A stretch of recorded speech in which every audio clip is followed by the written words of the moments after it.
Coming up on Grady Newsource, as the government officially shuts down, a University of Georgia political scientist weighs in on how this will affect Northeast Georgia.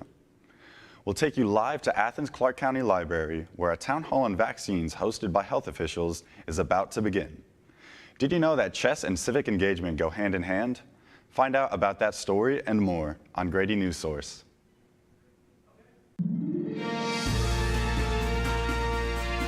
This is Northeast Georgia's only local source for TV news. From the Grady College of Journalism and Mass Communication, this is Grady Newsource.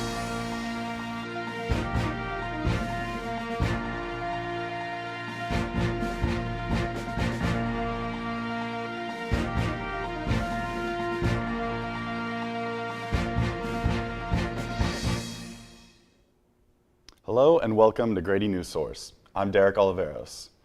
The U.S. government is shut down today after Congress failed to pass a budget last night. This will affect many people across the country, including more than 110,000 federal workers in Georgia. Grady Newsource reporter Laurie Ruby joins me in the studio to explain the shutdown may affect us locally and what programs we can still rely on. Welcome, Laurie. Thank you. So, could you first explain how a shutdown like this happens? Yeah, so Congress passes 12 bills every year to fund a portion of the federal budget, and this is called the appropriations process. And they've actually only accomplished this by the deadline 4 times since 1977. I spoke with a political science professor here at UGA who specializes in legislative politics. Here's what he said.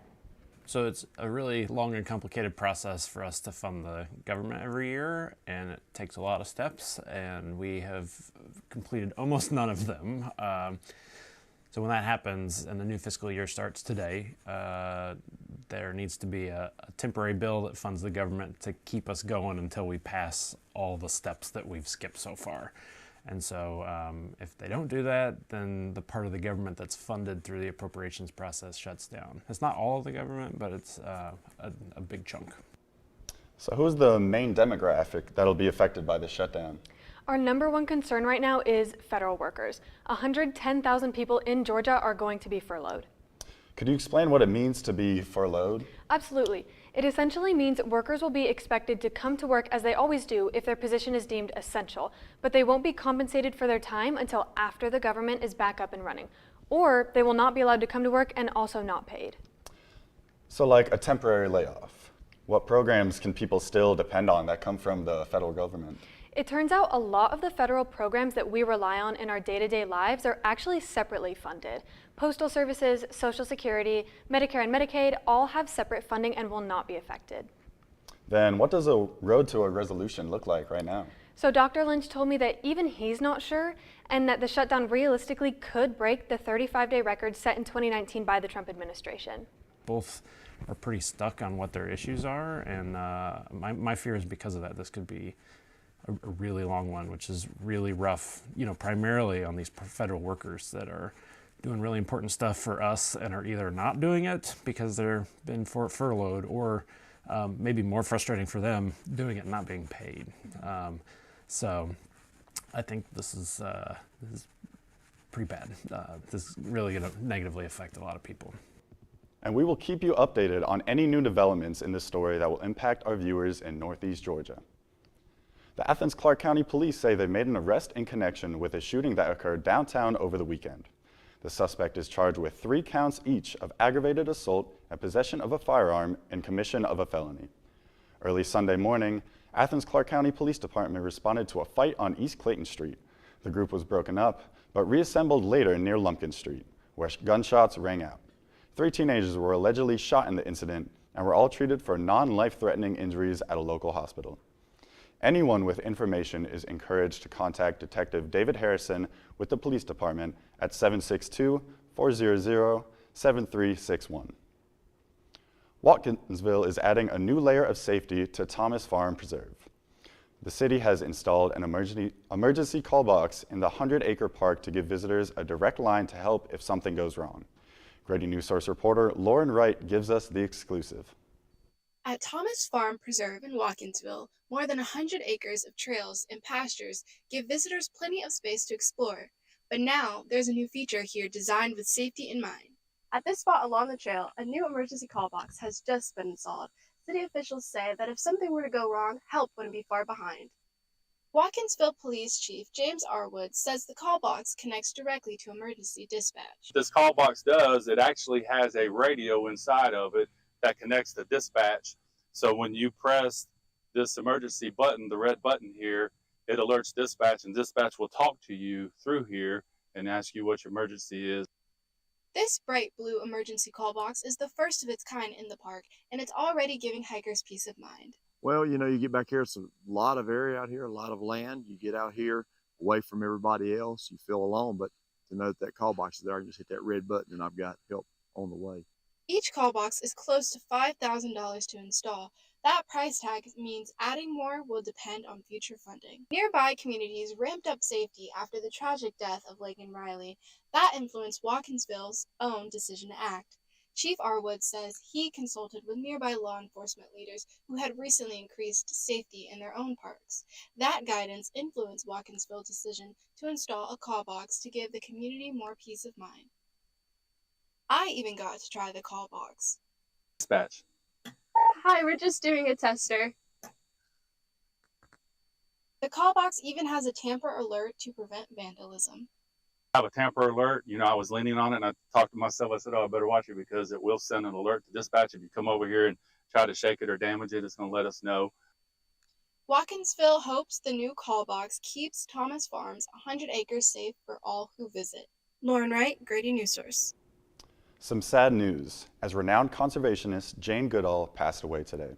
The Jane Goodall Institute announced in an Instagram post that the British conservationist died of natural causes at the age of 91.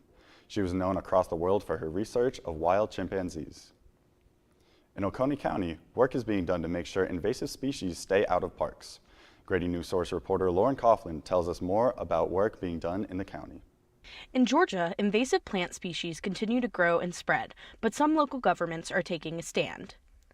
The Keep Oconee County Beautiful Commission has been working to remove invasive plant species because we consider that invasive removals as part of that beautification. And we want to do our part because invasives, choke out native plants. That interfere with the ecosystems and create environmental concerns. In Oconee County, volunteers can help with the removal of invasive plant species. We have an invasive removal day for autumn olive. They're in the season. They're every other Tuesday and they're from 9 to 1. Typically we just kind of all walk off. All of a sudden we'll start seeing invasives. We'll put our head down and begin our work. Invasive plant species are a growing problem for native wildlife in Georgia. Horticulture student at the University of Georgia, Madison Ng, says they outcompete and replace native species, which can just have like a cascade of effects on the environment. Ng says that non-native plants can overgrow native species, throw off biodiversity, and throw off the food chain in our ecosystem. I mean, we spend so much time, money, effort dealing with invasive species, and a lot of times it's really hard to just eradicate and get rid of them. So the most we can do is just manage them and keep them down to okay levels. I'm standing here in front of a Callery pear tree, one of the invasive species in Oconee County that they're trying to cut back on in their parks. If you come and learn within our program how detrimental the invasives are, how quick the natives can bounce back once they're given the space of those invasives being gone, and the proper methods, and so they can take that back into their landscapes at home and use those proper techniques. I'm Lauren Coughlin with Grady Newsource. The U.S. Department of Agriculture will provide over $531 million in aid to agricultural producers in Georgia who were affected by Hurricane Helene. Georgia farmers suffered significant economic losses due to Hurricane Helene, totaling at least $5.5 billion. Some of the top industries affected by Helene were pine timber, hardwood timber, cotton, and poultry. After the break, we'll hear about an Athens Town Hall meeting that's happening in less than an hour.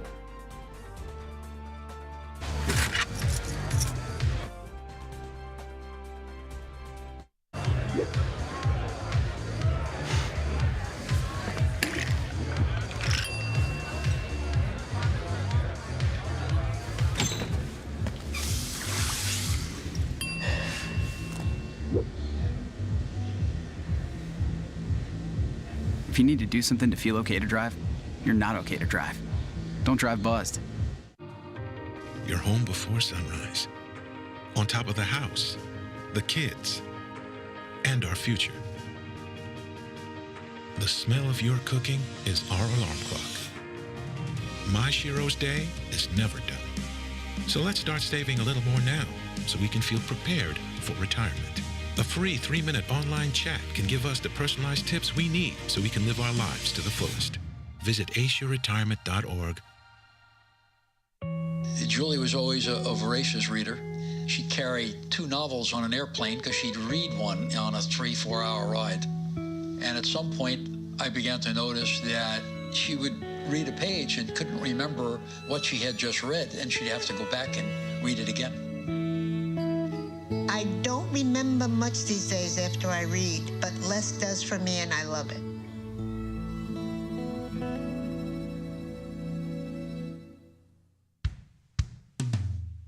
Hey world, I have a quick message. It's about safe driving. All right, let's go.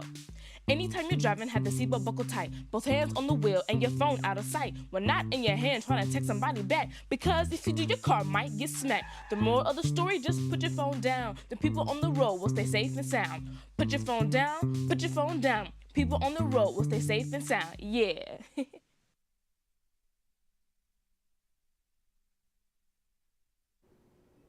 With flu season upon us, many Athenians may wonder which vaccines they should get.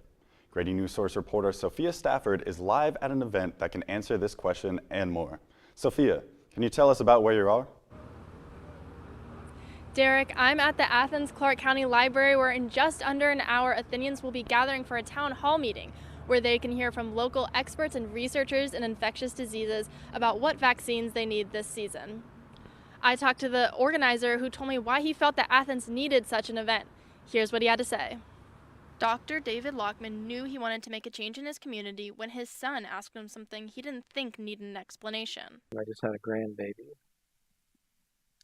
and my son wanted to know what I thought about vaccination.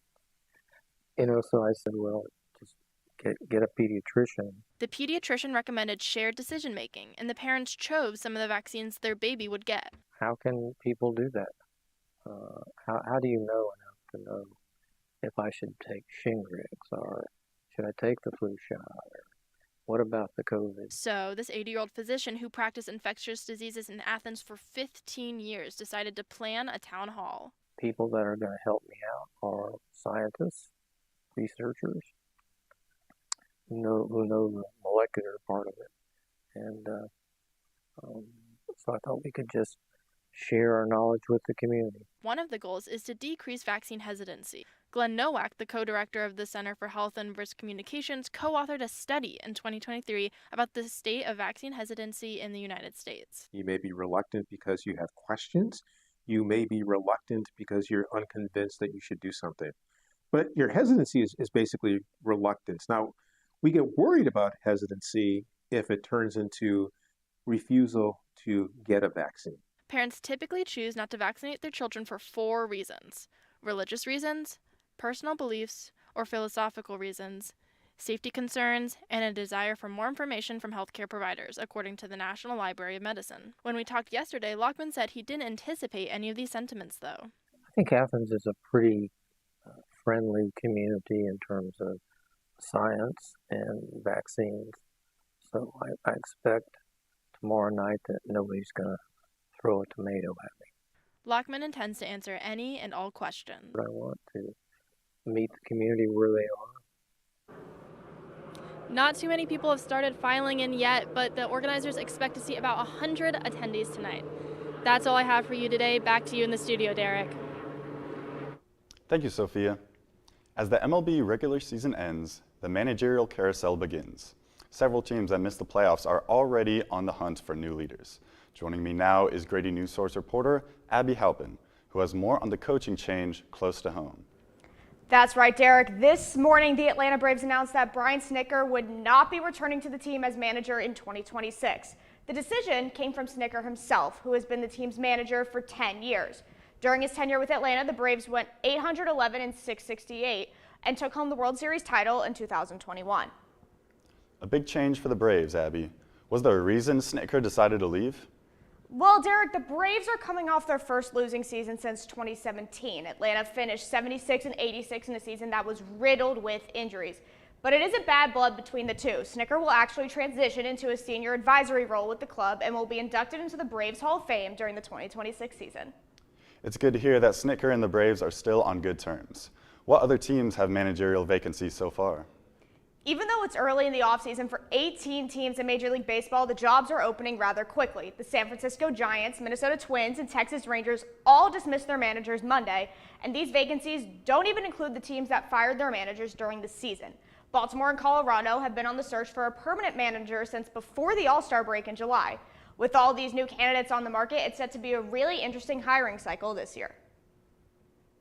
After the break, we'll take you to sports, where there have been several national and local updates. Last week, Brandon the courage to ask her out. No answer. He started to panic. Was he being too pushy? Maybe it was too... Hey, sorry I didn't respond. I was driving. I would love to go on a date. How does tonight sound? Brandon tried to play it cool, but inside he knew. A girl so smart, so responsible. She must be a keeper. You know, a lot of people say, when you're going somewhere, you don't want to look back.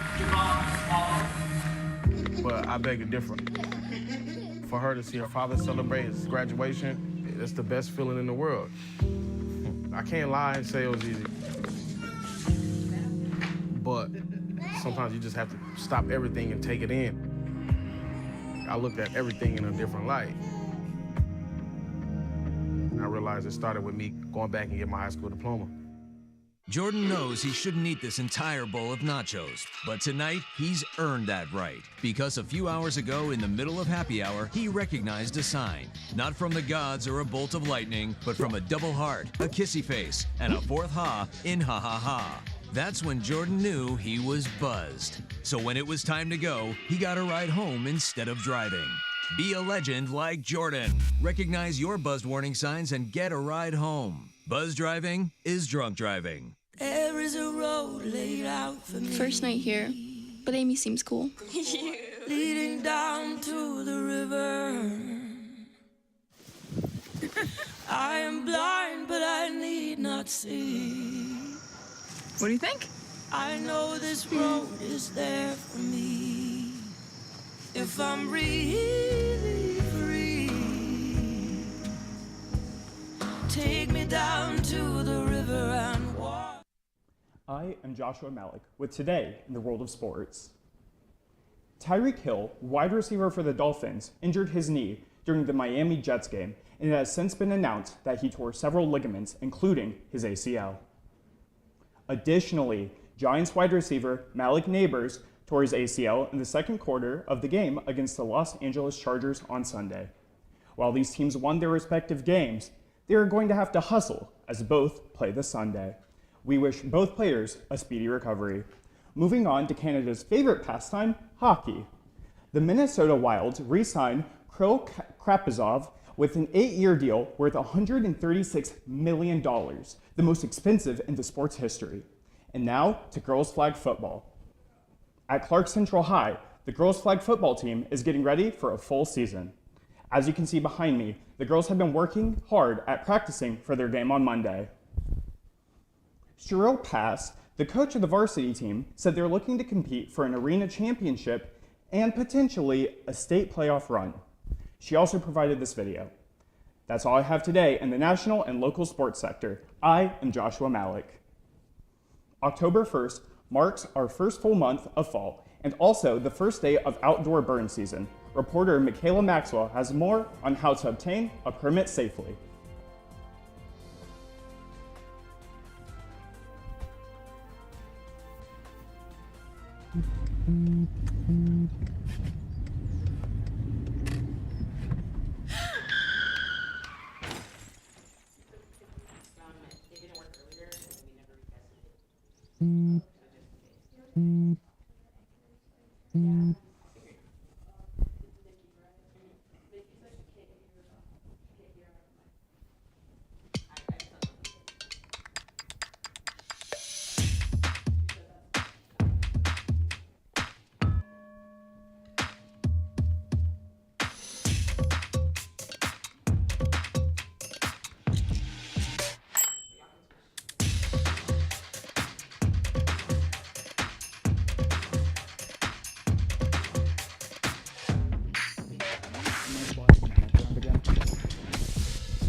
score, going to the playoffs. I can't believe I missed that. Every time I'm buzzed, I spend too much time on my phone. What? I should take your phone away. No. I'll call for a ride. Hey, why does my face look like that? I'm playing with these new face filters. Okay, you know what? Yep, that's mine. I'm gonna need that back. No. Kevin!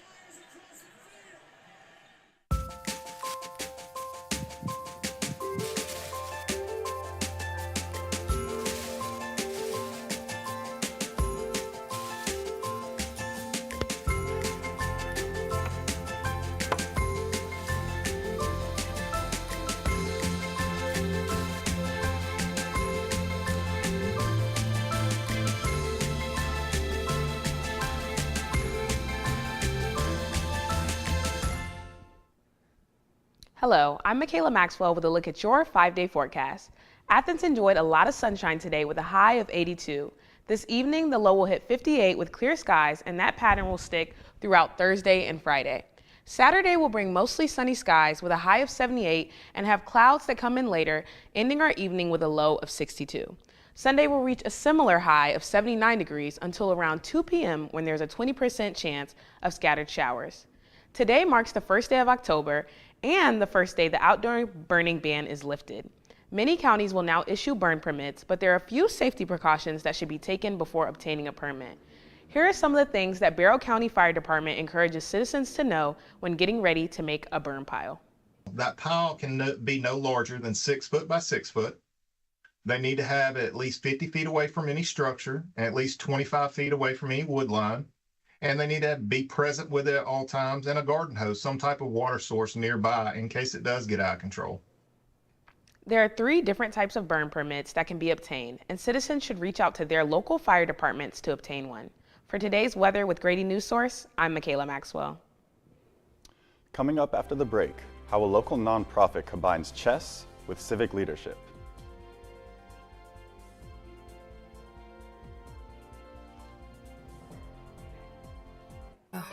Then one day, I was adopted.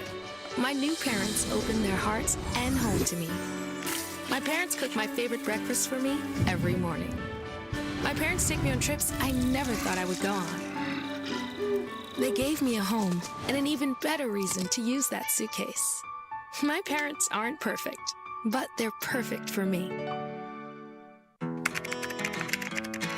I think I finally found.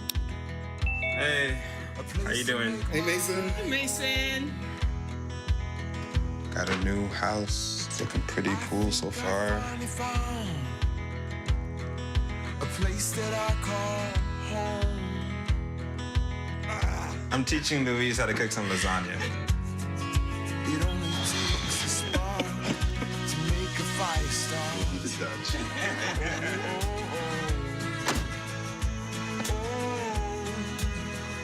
Thank you. Study, please.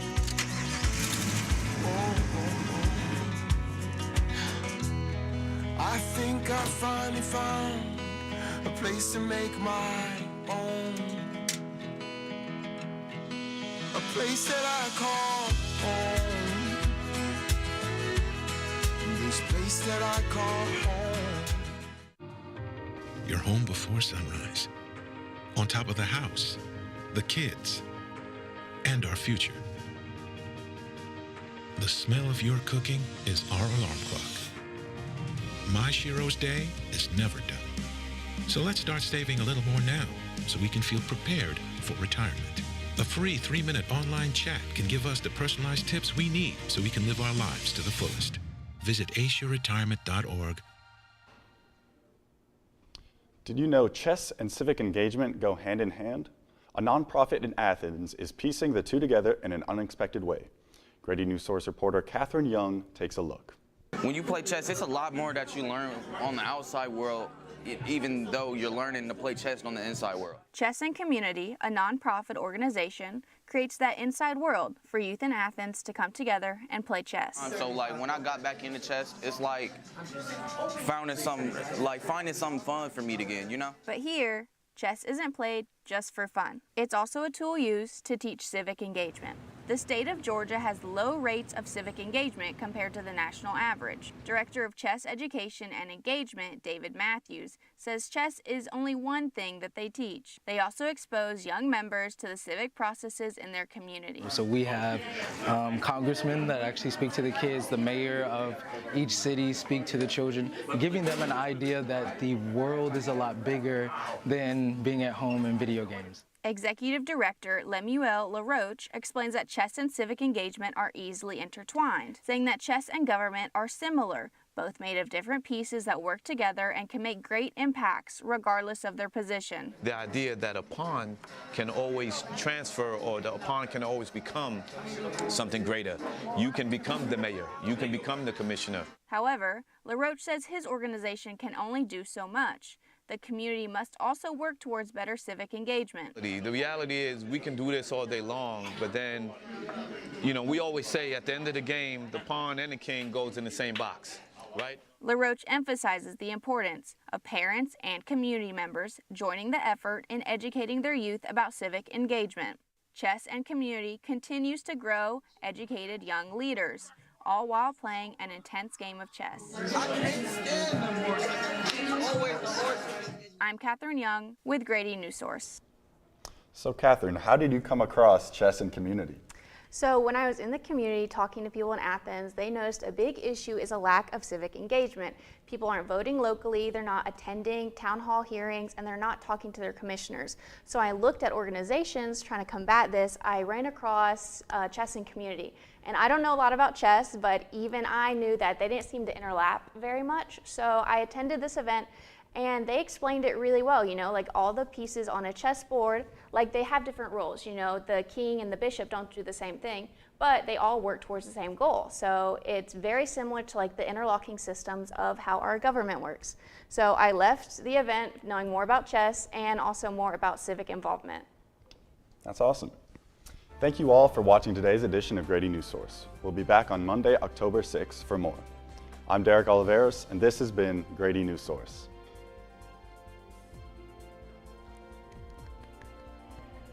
Ooh, yeah.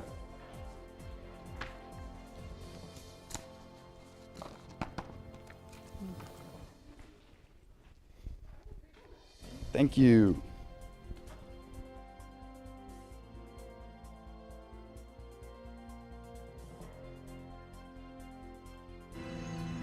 I help Santiago in many different ways, like all fathers do, because he always wanted to go to college. I felt a little embarrassed to come back to school, but eventually, once I came here, I knew that it's for a bigger goal. He was very dedicated, hardworking. He connected with his teachers, he connected with other students. That was one of the key reasons why he was able to keep forging ahead. It was amazing to see him graduate. This was one thing that meant so much to him, and of course, it meant so much to us too. With the help of my father and having my son, that was all the motivation that I needed. That support is everything. Find free adult education classes near you at finishyourdiploma.org. I think I finally found. Hey, how you doing? Hey, Mason. Hey, Mason. Got a new house. It's looking pretty cool so far. A place that I call home. I'm teaching Louise how to cook some lasagna. It only takes a spark to make a fire start.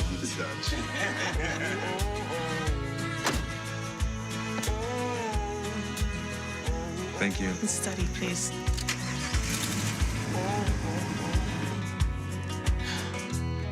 I think I finally found a place to make my own. A place that I call home. This place that I call home.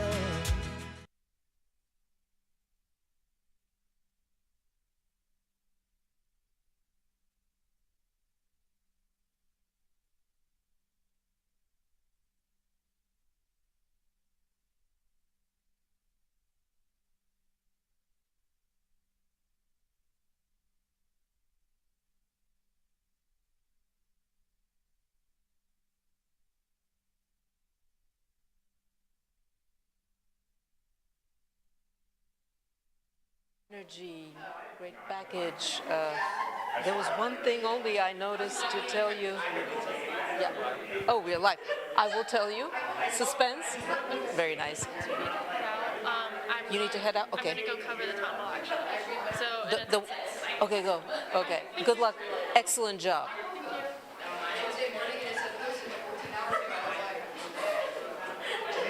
So we are live on the air. Sorry to be a party pooper, but we are live on the air. We thank our viewers for joining us.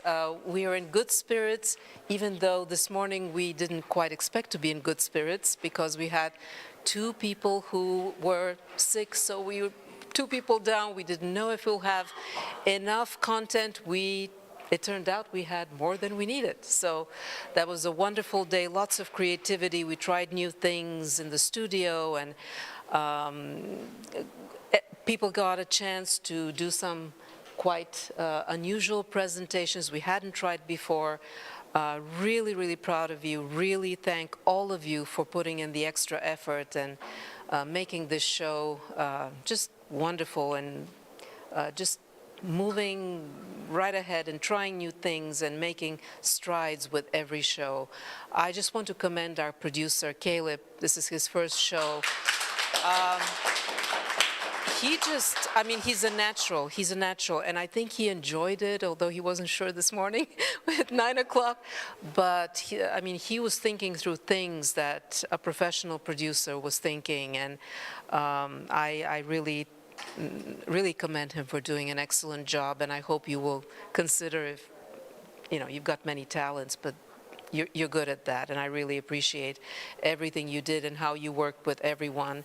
And wanted to thank Jordan for the early trends, and Abby also. Abby did double duty, very spirited presentation, very well done. I just have a few really quick things because we have a wonderful guest, and I will keep you in suspense. You know who he is because I did slack you. My flashlight is on. Well, can't win them all. Okay. All right, flashlight is off. Thank you very much for letting me know. And so just wanted to say, now everybody did great. I just have a few nitpicks here. With Lauren, when you have a box, we saw too much of the box with the same, use different angles and, wide shot, medium, close-ups from different angles. I'm just nitpicking, and you did a great job. And for Lauren, you did a great job. I loved your package, loved everything. Just when you're interviewing people, eye level, put the camera on eye level. Yeah, but otherwise, great B-roll, nice package, everything. Sophia left our live shot. She did a great job, great energy. I have just one of her thoughts needed a little more headroom. Again, I'm just nitpicking. Yeah, Josh, just one thing. Again, you had good energy. Just smile when you're welcoming viewers. You were just kind of, I know you had to go into something serious after that, but just like a little smile and then change. You smiled for the rest, when you went to the flag football and everything, and you said behind me, but we were actually with take. That was just yeah. So, but otherwise, great job, and just I am just nitpicking. All of you did an amazing job. I told Mickey and Derek, just great voices and presence, and really like that. With Larry, thank you for. You shouldered our big story, which wasn't easy to do, and there was chemistry between the two of you. You could have looked at each other a little more, and you could have not read the questions from the prompter, could have had them in front of you, just kind of as bullet points. I wish I had time to think about that and let you know that you could have done that. But next time when you're doing Q&A with someone who's sitting next to you, have them as bullet points instead of trying to read them off the prompter. And that way you're ad-libbing them in the way, because you saw the difference when Catherine was ad-libbing, what a difference that makes. And so I encourage you all to ad-lib as much as you can here in the sandbox. But you guys did a great job. Just when you're doing that again, try to look at each other a little more and not to read the questions, and maybe a few less questions, but otherwise you guys were incredibly professional and you did a great, great job. Again, please know that I'm just nitpicking, right? I'm really proud of you, and just I'll stop talking. I'm really, really happy with today's show. I'll hand it over to Andrew, who will introduce our wonderful guest who is joining us now, and I'm sure you will find his, Travis Burdick's, personal path quite inspirational, and he will share a few thoughts, if you have any, about our show. So I'll go in. Yes. So I'm going to introduce a good friend of mine and someone that I worked closely with for many years at a previous institution. Travis has taught me a lot about what I know with broadcasting and on the engineering side with audiovisual. He's been a great mentor to me. And so without further ado, I'll go and pass it off to Travis. So if you could just introduce yourself and tell us about yourself and how you got involved in broadcasting and any feedback you have for our students. All right. I'm always a little nervous when I'm actually on camera. But my name is Travis Burdick. I currently work for Sony Electronics. I'm in charge of, I'm a sales support engineer for the professional display solutions side. So I cross over with cinema, with virtual production, and with broadcast. I work with PTZ cameras, some of the broadcast cameras, spatial reality displays, crystal LEDs, projectors, displays, commercial displays, like the ones you have around your space, and the PTZ cameras like you have in the room. But when I started out on Sony gear, but it was Sony broadcast gear. So I started out at Warner Brothers as an internship, and that ended up at a CBS affiliate in North Florida. I worked in broadcast for probably close to a decade. I did a lot of freelance work in between. I got into movies around that same time. Coincidentally, my first movie was a Sony Pictures film. It was not the intended plan to be working for Sony at some point, but it's kind of just all come full circle.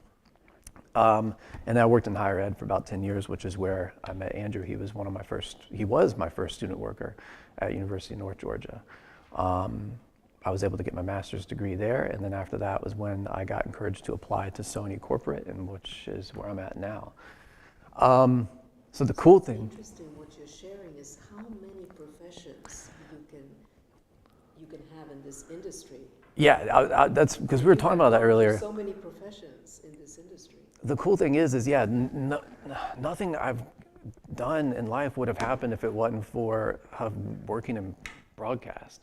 And it all started in high school, like, doing AV classes and being the AV nerd pretty much, And I just found that I was really good at, shooting video, telling stories, and I had a lot of fun doing the live production part of it. Gabby in there in the control room feels like my spirit animal. Like, that's just bringing back so many memories. Like, she is made for this job. Like, her energy and the control of the room, and the fact that when a mistake is made, nobody's panicking, nobody's yelling at each other. You guys are all working and lifting each other up, which is wonderful.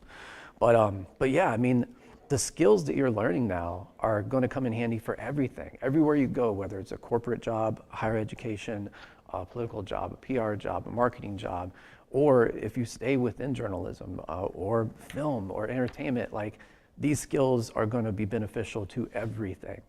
I never thought I would have to be on camera until I started working at Sony, and now I have to do these Tech Tuesdays every so often. So now for the first time in my life, I had to learn how to read from a teleprompter.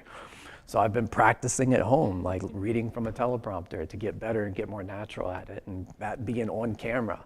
Because I always wanted to be behind camera. I would tell natural, I would do nat sound packages, I would shoot all the anchor packages, I would do all the interviews, I would do everything in the field, just don't put me on camera. But I should have done that sooner. So I'm glad I'm doing it now. I'm glad you guys seem to get to experience all the positions which again is incredibly beneficial because it's putting you, I'm sure there's a position or two that you loathe with a passion, and those are the best ones to be doing because those are the ones that are going to break you out of your shell and get you out of your comfort zone and make you not fearful of the crazier things you could do.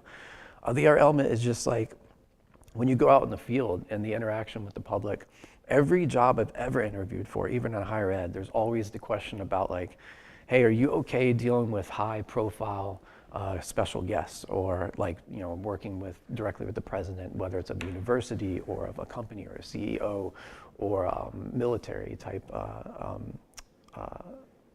you know, generals and whatnot, like what we did with UNG with the Corps Cadets. And I could say every time, yes, you know, at 18, I was interviewing Reverend Jesse Jackson and Governor Jeb Bush, and ended up, I was telling Jen earlier that I ended up in 2004 in the White House press pool for the Northeast Georgia part, or sorry, Northeast Florida part of President Bush's campaign trail. And I've worked with actors, actresses, interviewed them directly, and then got into film because of working in television. One of my favorite reporters ever, who she may not remember this, she still works in Orlando, Tammy Fields, just an amazing human being. But we were out working, covering a story in Jacksonville Beach, and I remember this guy just stopped to ask for directions, and it turned out he was with the film crew working on this film, which was the Sony Pictures movie. And my reporter was like, wait, you work on the film crew? This is my photographer, Travis. He really wants to work in movies. You should give him a job. And I got a job out of it. Like, and every job, yeah, and every film job I got, like I ended up working on American Gangster in New York because of PAs I worked with on that movie that Tammy helped me get the foot in the door with. I wouldn't have gotten into higher education or realized that there was a whole way that I could make a career doing that, and utilizing these crazy Carney-like skills that I've acquired by doing, you know, roadie work and television and cinema, opened up the gate to be able to do that and contribute in higher ed, which was a blast because I used to love working with interns and training interns, and I loved working with students and like working with, you know, Andrew and trying to find out what your strong suits are, what your weak suits are, how can, you know, push you to be a better person, just go out in the world and contribute in a positive way to society. All of it, none of it would have been possible if I hadn't have worked in this field. It's kind of crazy how that happens. I mean, just watching what you guys do, like it's impressive what you all are doing in there, especially like being the first time to doing X and Y and Z. And I loved, one of you came in and I think you were at the weather ball and you were like, oh, I can't believe I pointed in this direction. And I heard when you walked through the door, everybody applauded for you. Like it was great because you did a good job. Like, you know, whatever, one little mistake, like you just learn from it and you move on with it. The fact is you didn't panic, you didn't freeze, like you moved through it. Like that's huge. Deal with a mistake. Yeah, like so many people will panic. I mean, this job like teaches you're forced to troubleshoot. You're forced to figure out odd ways out of situations. Broken tripod, I've still got to get the story done. So you get the shot. Maybe it's not perfectly on the headroom that you would want, but you got it done. You got the job done. If I was going to encourage you guys to do anything more from some of the stuff I saw, I would say don't be so dependent on autofocus and auto settings.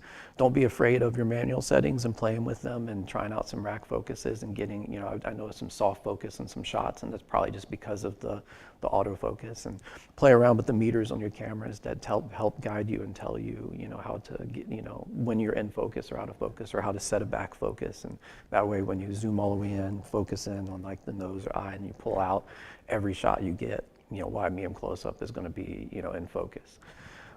You do that for every setup too. Some audio, like definitely tighten up on the audio in some spots, but again, like we're talking, like it's kind of getting nitpicky.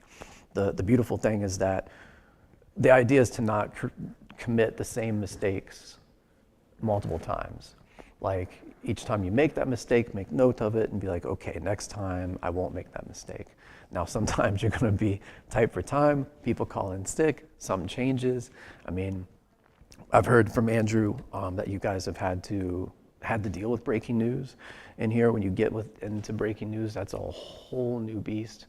You know, you might spend all day working on a story, and then now you have to just toss all that out. And now that A block lead story is now just a VOSOT and a B, and you're, you know, live, you know, trying to talk through something, and maybe it's a minute long, you know, of VO that you got, or like an interview you just got, but you adapt and you make it work. And those skills, again, like those are things that are going to be useful at any job.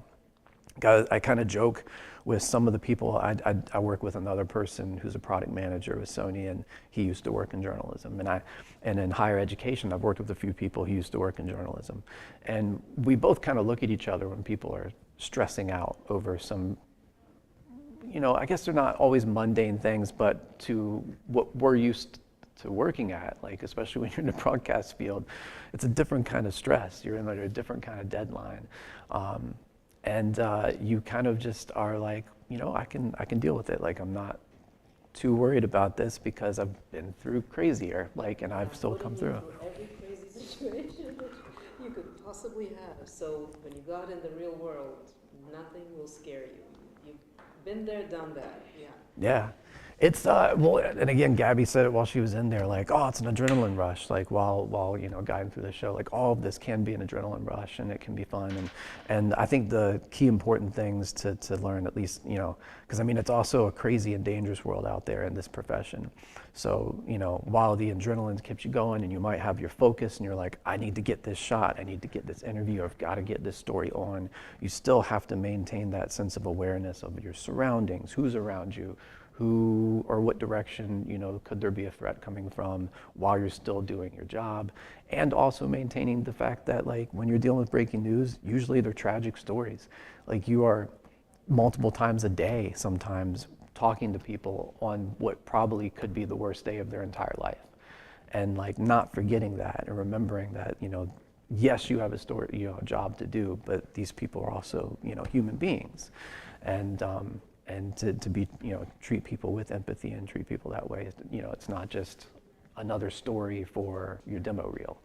It's, you know, you're looking to make a positive impact and take, you know, when you're covering breaking news, so to speak, you're trying to spread information to create awareness and to, you know, depending on what the story is, maybe help contribute to solving whatever the problem or what happened in that situation.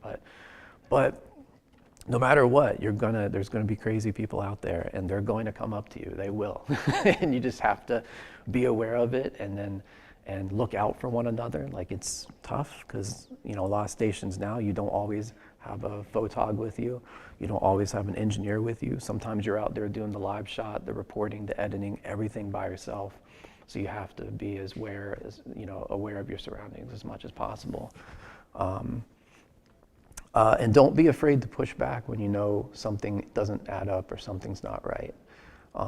One, disconnect. And again, this is why I was asking around a little bit and like to hear that you guys are getting experience in all the different areas, because life in the field is a whole lot different than life in the studio or as a producer or behind a desk or writing. Prime example, I had a producer one time, I was out in the field setting up a live shot for a story we've been working on, and a thunderstorm rolled up. 50-foot mass in the air is not a great thing to have up when there's an electrical storm, so I had to make the call to pull it, and we had to cancel the live shot. That producer called me, yelling at me, going, I don't see anything on my Doppler, what are you doing? I'm not gonna, whether you see it on your Doppler or not, like, I'm still not gonna put my reporter or myself in harm's way. Like, this is the call I'm making, and I'm gonna stick by that call. You might have those pushbacks, but if that producer had had a little more field experience, they might have been a little more empathetic or understanding to, like, Doppler's not always exactly accurate, especially in Florida. Thunderstorms can roll up at you at any point in time, and safety's gotta be number one. So the more that you can understand, and if, again, any spot, like if you're like, oh, sound terrifies me, like, talk to the sound person, learn from them, try to see what they're doing and learn more about what they're doing, because just, you know, breaking down that, like, wall of being fearful of something like that, could open up a whole new world of something that you love you didn't realize, or you just quickly realize, oh wow, this isn't as complicated as I thought, or it looked like it was. And that just allows you to grow and be more confident in whatever you do, you know. I feel like I'm just rambling at this point, but I mean, does anybody have any questions? Yeah. Any questions?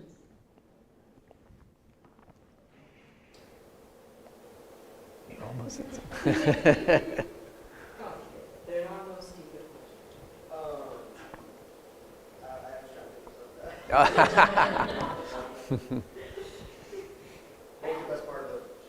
The best part of the show?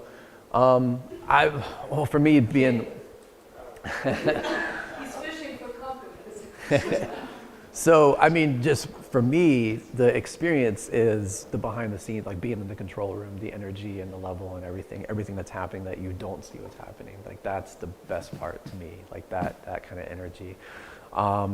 Visually, if I was sitting there watching it, I mean, all the stories were well done. Like, she was saying, it was, I think, the story out in the field, we're talking about the one with the call booth.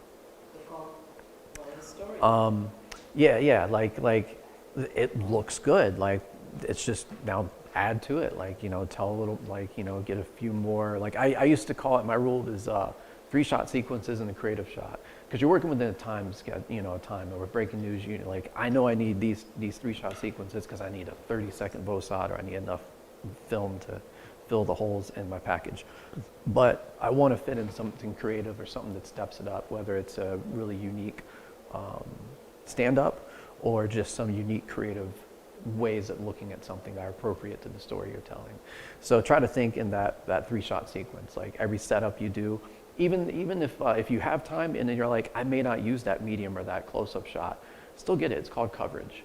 You know, that way when you get in the editing room floor, you might realize, oh wait, like I like this tighter shot better than what I did here, so I want to use this and mix it with that. But if each setup you do, you get a wide, medium, close-up, then you move up over here, wide, medium, close-up, over here, wide, medium, close-up, interview.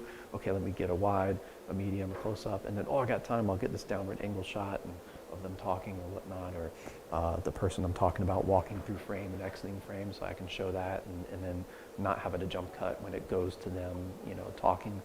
And that goes for any of the stories. I mean, it's just, they were good, and you got the message across and told the story, and now it's just stepping it up a notch each time, like, and trying to, you know, that was the fun thing when I worked. There was a couple of photographers that were so good, and every time I saw something neat or new, or like, wait, how'd you light that? Or what was, like, how did you get that effect? Or, you know, like I used to play with the bringing the camera in, especially if you have a good tripod and a good fluid head, you know, and you have some stuff in the foreground and background. I used to like doing the shots where you start in a little zoomed in, and maybe it's a stand-up where you're moving the shot but also zooming out simultaneously, so it kind of creates that effect where things get a little bit larger and smaller in the background depending on the direction you're going with it.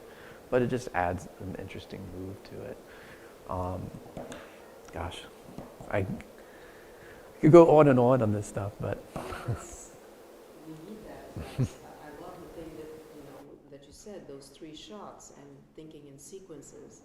Yeah, the 180, there's nothing I don't do in life. Like, so it was easy when Sony was like, hey, we need to shoot these Tech Tuesdays at our demo centers, and here's some cameras, go shoot it. Like, my brain's like, no problem, I can shoot it this way, and you know what, DaVinci Resolve's free, I'll use that and edit this together, and not a problem. And then I remember when I was shooting that just a few weeks back, like I was bringing out some of the, like, oh wait, yeah, there's a plant right here and the entrance is here. I can get that in the foreground so I could have a nice little rack focus into the room, just because I'm a dork and think about those things. But there's not really anything in life that I don't do or see that I don't see, and like 3-shot sequences, or how I would shoot this, or how would I set this up or light this situation? It kind of always hits me all the time. That would be the next thing, would be lighting too, yeah. Not being afraid of a light kit. If you go somewhere and you have to just use natural light, and a lot of them just use their phones. Yeah. What would your advice be, how to make the best use of natural light when you don't have Yeah, I mean, it depends on the space in the room. Luckily, the phones have great auto white balances. So I used to have to like trick my white balance when I was dealing with outdoor light and indoor incandescent light and trying to find a happy medium. So something that can come off blue or orange or green or something like that. With cell phones, I mean, yeah, so much is kind of done for you there. But I mean, all of you have different phones, so it depends on the camera you've got on it to how well, like some of the newer iPhones you can shoot raw. So you have more latitude in your color correcting when you get into post. So if you have the opportunity to shoot raw and you can educate yourself on, color correcting, that allows you more room in your post-production process if you did make a mistake to try to correct that. Whereas when you don't shoot raw, you're kind of burning in that mistake. So it's harder to try to adjust or cover it up. I used to use tricks all the time as far as like, I mean, if you're lucky and it's near golden hour and you've got some nice orange rays coming in, you can position somebody in a way that, certain parts aren't in the shadows, but certain parts are lit, appropriately. Sometimes move the chair over a little bit. Sometimes it's just not being afraid to ask somebody if they can shift. Like, I know like breaking news, you get what you get when the PR person comes over and they're ready to give their statement. You're just, that's where you're at. And all you can do is do your best. And if the sun's directly behind them, you try to position it behind, you try to position it behind their head, and then you try to get it up and get a tighter shot is usually what I used to do, because everything around them is going to be blown out anyway, but I'd rather be able to see them and not have that silhouette. But you have to trick your phone in that sense, because the phone's going to automatically want to iris for that, so you kind of will have to zoom in and everything. But as you get to use better gear, you'll come to appreciate the manual settings and the control that allows you to take something that right off may not be ideal, but you can, with the change of an angle or the shift of a chair, or the close of it doesn't hurt to ask people if you can close their blinds. Can we just pull the curtains for a minute while I get this shot, or we do this interview. And we have 3 minutes more before we're off the air. Closing thoughts. Gosh. Any advice you can give? I mean, something that I've already been said. I mean, it's a broadcast is it's just, again, a beautiful profession to be in, because it kind of trains you for anything and everything that you could meet in life. And you get exposed to so many different professions, so many different people, so many different walks of life. It forces you out of all those comfort zones. And you may find something else that just rings better. You might meet the guy driving up who gives you a job on a film set, or it just, broadcasts itself, and like investigative journalism and all. It might become the love of your life. And but yeah, I mean, one of the reporter anchors I used to work with in our city, became the mayor of that city. You make so many contacts, and it's kind of like the sky's the limit to how you want to do it, the direction you want to go. Whether you take what you've learned and then you go and write a book, or you go and teach, and then contribute. After you've done it for a little bit, come back and then teach and contribute to doing more. Just don't forget that. Even if you've get through this and you're like, oh, I don't want to do this for a living, that's okay, good.